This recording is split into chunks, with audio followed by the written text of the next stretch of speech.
సమగ్ర శిక్ష కార్యక్రమం కింద దాదాపు 25,000 మంది మన రాష్ట్రంలో మాకు 4 నెలల నుంచి మాకు జీతాలు ఇవ్వడం లేదని నిన్న రాష్ట్ర ప్రభుత్వం పైన వాళ్ళు ఇంకా ఓపిక నశించి నిన్న ప్రొటెస్ట్ చేశారు. పాప ఇన్ని రోజుల నుంచి చేయలేదు, ఎందుకంటే భయపెట్టించారు వాళ్ళని.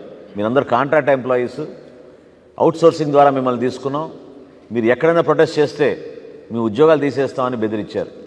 25,000 మంది ఉన్నారు అట్లా. ఇదే జగన్మోహన్ రెడ్డి గారు గతంలో వీళ్ళకి జీతాలు పెంచుతూ మినిమం వేజెస్ కన్నా ఎక్కువగా ఇస్తా అని మాటిచ్చి ఇప్పటివరకు 2 జియోలు పాస్ చేశారు. కానీ ఎక్కడ కూడా వాళ్ళ జీతాలు పెరగలేదు. ఈ 25,000 మంది మాకు 4 నెలల నుంచి జీతాలు రావడం లేదని అంటే లెక్కలు తీస్తే మీరే ఆశ్చర్యపోతారు. కేంద్ర ప్రభుత్వం నుంచి కేటాయింపులు ఈ సమగ్ర శిక్ష కార్యక్రమానికి 4,409 కోట్ల రూపాయలు, 67 లక్షలు. ఇది గవర్నమెంట్ ఆఫ్ ఇండియా ఇచ్చింది. 4,409 కోట్ల రూపాయలు, 67 లక్షల రూపాయలు.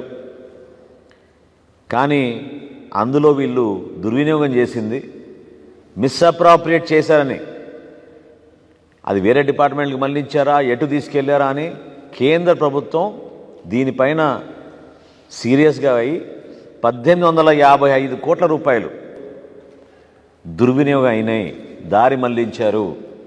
ఈ నిధులు తీసుకొచ్చి మళ్ళీ మీరు వేరే ఖాతాలు ఎక్కడికి తీసుకెళ్లారో మళ్ళీ సమగ్ర శిక్ష కార్యక్రమంలో మీరు ఈ నిధులు తీసుకొచ్చి పొందపరచమని చాలా స్పష్టంగా కేంద్ర ప్రభుత్వం చెప్పింది.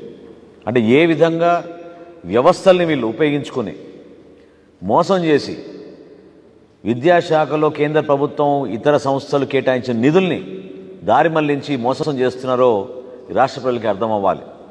ఇవన్నీ కూడా లెక్కలు, ఈ వాస్తవాలు.